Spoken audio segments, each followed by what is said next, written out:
Illustration des désaccords entre les États-Unis et Israël au sujet du programme nucléaire iranien. D'après le secrétaire d'État américain à la Défense, Leon Panetta, Téhéran aurait encore besoin de 12 mois avant de produire une quantité d'uranium nécessaire à la fabrication d'une bombe. Leon Panetta, moins alarmiste qu'Israël, rappelle néanmoins que son pays emploiera tous les moyens possibles pour empêcher l'Iran de développer des armes nucléaires et n'écarte pas l'option militaire. De son côté, le commandant des forces terrestres iraniennes balaye toute menace proférée à l'encontre de son pays. Pour le général Ahmed Reza Pourdastan, cité par l'agence Presse TV, les Américains n'oseront jamais se lancer dans une guerre contre l'Iran.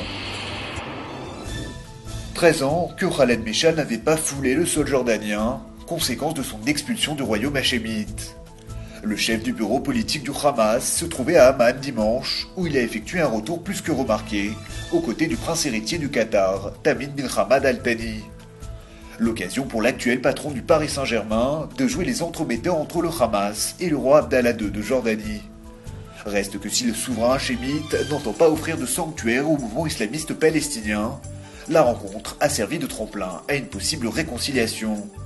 Enfin politicien, Khaled Meshaal a d'ailleurs dénoncé l'option jordanienne, en d'autres termes, la supposée stratégie israélienne de faire accepter un État palestinien en Jordanie. Tsahal est inquiet des développements actuels dans la région.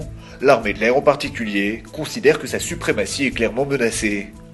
C'est du moins le message d'Ido Nehushtan, le commandant des forces aériennes israéliennes, à l'occasion de la conférence spatiale internationale qui vient de débuter à Herzliya.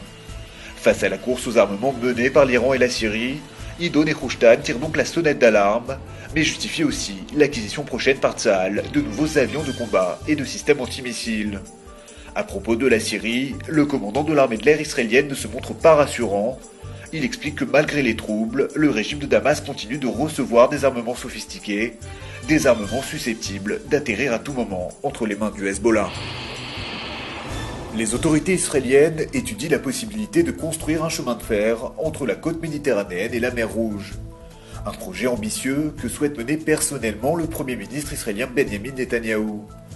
Dimanche, il a annoncé à ses ministres que l'itinéraire traversant le désert permettrait de couvrir 350 km en seulement 2 heures de train, la distance qui sépare le port d'Elad de Tel Aviv.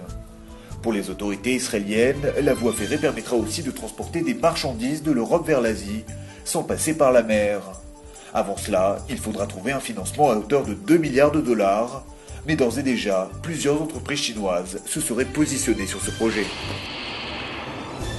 2 tiers des patients atteints du cancer et qui se sont vus prescrire du cannabis médical contre la douleur se disent satisfaits du traitement.